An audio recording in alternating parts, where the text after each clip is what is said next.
Welcome to A&M Education, College of Creativity and Technology.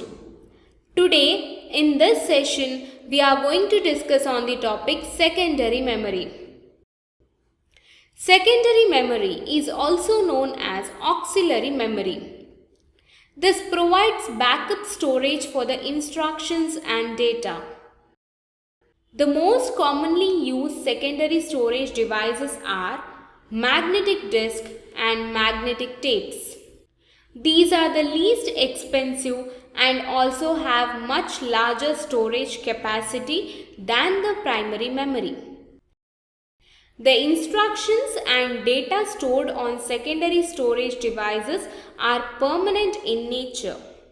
They can only be removed if the user wants it or if the device is destroyed. There are two methods of accessing data from the secondary storage devices. First, sequential access. Second, direct access. First, let us discuss about sequential access. Sequential access must begin at the beginning and access each element in order, one after the other, until the desired data is found. The sequential access method is quite simple than other methods, but searching for the data is slow. The most common sequential access storage and device is magnetic tape, where the data is stored and processed sequentially. Now, what is magnetic tape? It is a plastic tape with magnetic coating. Magnetic tape appears similar to the tape used in the music cassettes. Magnetic tapes are cheaper storage media. They are durable, which means can be written, erased and rewritten.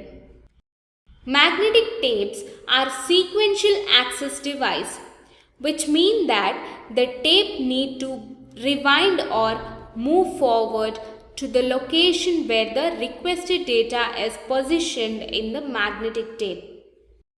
Due to their sequential nature, magnetic tapes are not suitable for the data files that need to be revised or updated often. They are generally used to store backup data that is not frequently used or to transfer data from one system to another. Magnetic tape organization. The magnetic tape is divided vertically into frames and horizontally into tracks. And each frame contains 7 or 9 tracks.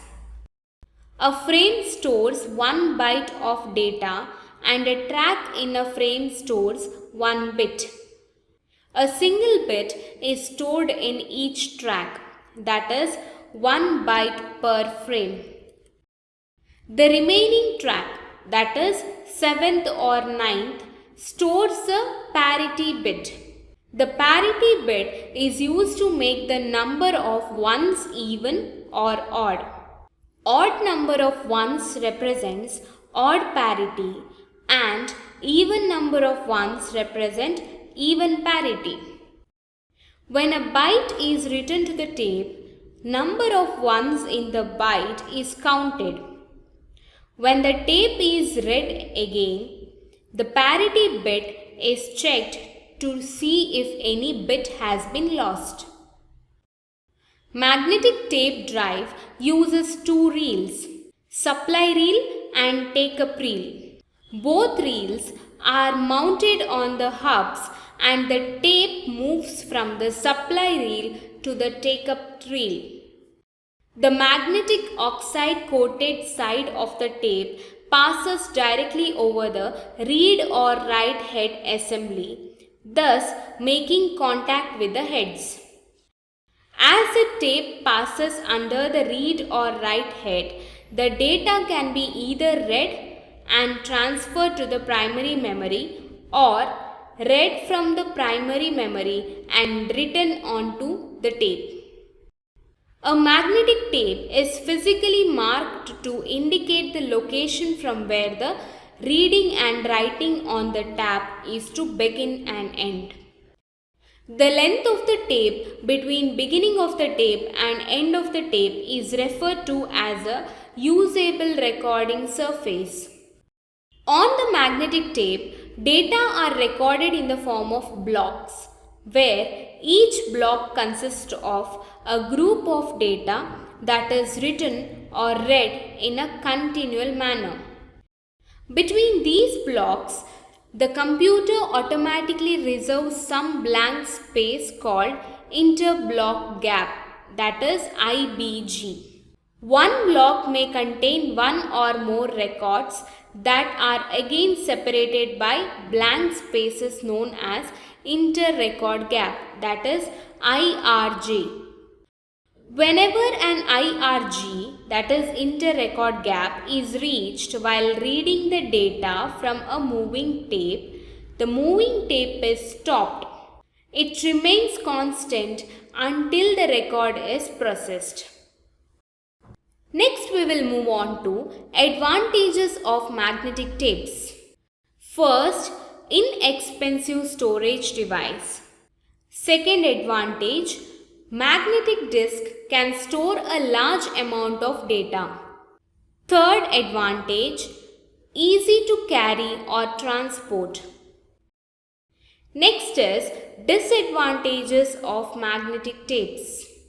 First, since magnetic tapes are sequential in nature, we can't access the data randomly.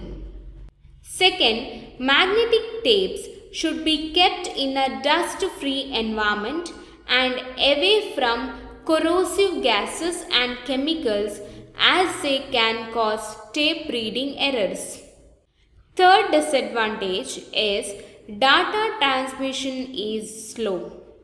Fourth, since magnetic tapes use parity bit to check the data on such devices are difficult to recover even if a minor bit error occurs.